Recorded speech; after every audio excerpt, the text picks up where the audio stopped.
fertility company, which is great. So start by telling us what Kindbody is. Yeah, Kindbody is on a mission to reinvent care by increasing accessibility, utilizing technology to bring down cost so that more people can afford fertility and family building care. Right. And Hannah, I'm told that fertility for you has been a journey. You're an investor behind Kindbody. So tell us why this was important to you, why you got into Kindbody. Sure. I mean, honestly, I got into Kindbody because I'm completely aligned with their mission to bring down costs and bring family planning services to the masses. Family planning should not be something that only the top 1% of the population can afford. Also, just the women helping women aspect of Kindbody changes everything. They really put women and diverse providers at the forefront of their clinics. And that difference is pretty astounding. It hasn't been done before in the fertility industry. Right. And Gina, how are you able to do this? We're talking egg freezing at a lower than market rate. Yeah, the biggest way to bring down cost in healthcare is to first invest in technology. So we have our own proprietary technology, our own patient portal that guides the member down the journey of her choosing or his choosing. The challenge historically in healthcare is they didn't embrace technology, and every fertility patient or family building patient today is unique. So a same-sex male couple should go down a different journey via our patient portal and proprietary technology, which links to our proprietary EMR and RCM. But the egg freezing patient should, based on her demographics, go down a separate and unique to her and specific to her than the journey that a same-sex male couple. So the easiest way to bring down the cost of care is to invest in technology. So we've replaced legacy call centers with proprietary technology. And so tell me exactly, give me some examples of how you're using technology to bring down the prices. Is it in the actual freezing process, or is it in the back end, as you sort of mentioned, eliminating call centers, having a better database, et cetera?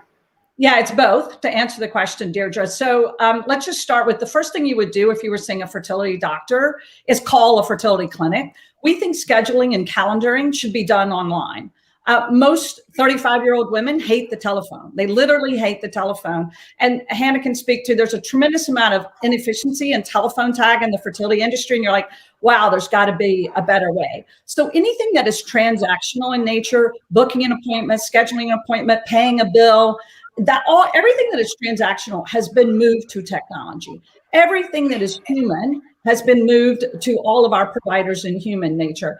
And then to your point, Deirdre, there's quite a bit of improvements in the technology and the back end and the lab side of things that has now allowed for parity and success rates in many clinics across the country. So Deirdre, what's allowing us to bring down cost of care by more than 20% is our investment in technology, both on the consumer angle and in the lab side of things. There's an in-person element of this as well, isn't there? At least pre-pandemic. Hannah, Kindbody, I think about the moving buses and pop-ups that kind of look like a blow-dry bar. How important has that been to Kindbody's journey, and has that changed over the last year with the pandemic, with people not being able to get out?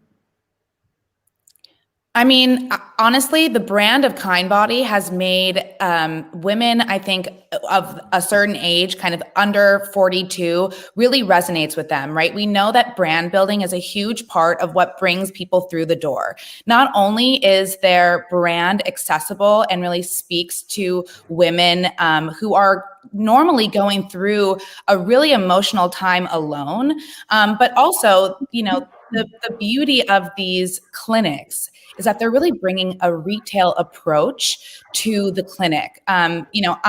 I know, as someone who went through IVF, not with Kindbody, how sterile that environment really is. And Kindbody, you walk in the door and you feel that this is a different experience. The doctors listen to you.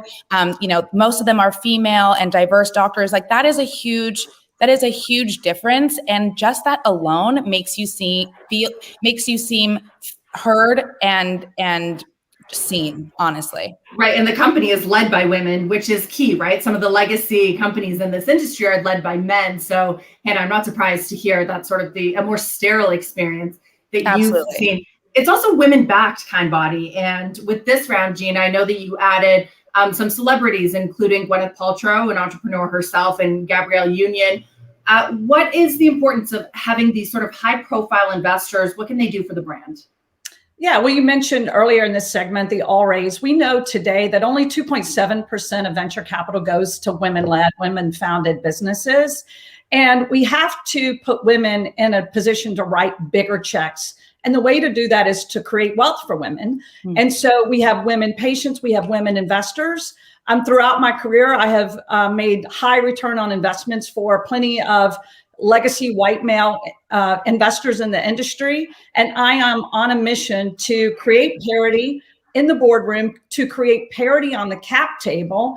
And Hannah knows this, and Gabby knows this. It's not just enough that we think about a diverse cap table in terms of gender, but we also we were intentional about this in terms of racial diversity, sexual orientation diversity, but it doesn't come about haphazard. It has been core to our mission since the beginning to change the paradigm on the cap table and in the boardroom.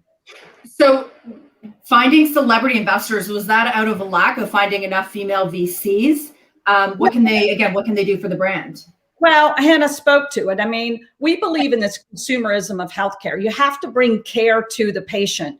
We believe the days where there's a hierarchical nature in healthcare where the patient is subordinate to the doctor are over. There is a retail nature to Kindbody. There's a kindness to Kindbody.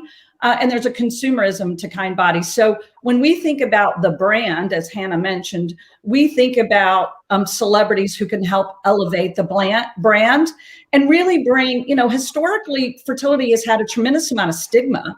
And women who are empowered with education and knowledge will be proactive about their reproductive health. Right. Well, Hannah, I'm actually curious on your experience to change topics a little bit. As a creator and influencer, we've had a lot of discussion on CNBC these days about the creator economy. And it's interesting to see someone like you actually be involved in a fundraising round. So I wonder, do you think that that's sort of the future of creators as well? They'll ask to be cut into the companies that they support, not just be the spokesperson, but actually be able to participate in their growth in terms of investment? Absolutely. I think that we're seeing a big shift, I think, between creators and influencers creating their own brands and owning 100% or majority of their brand is a new kind of wave of business for the influencer. I think you're going to be seeing that traditional endorsements are now going to be coming with points on the cap table.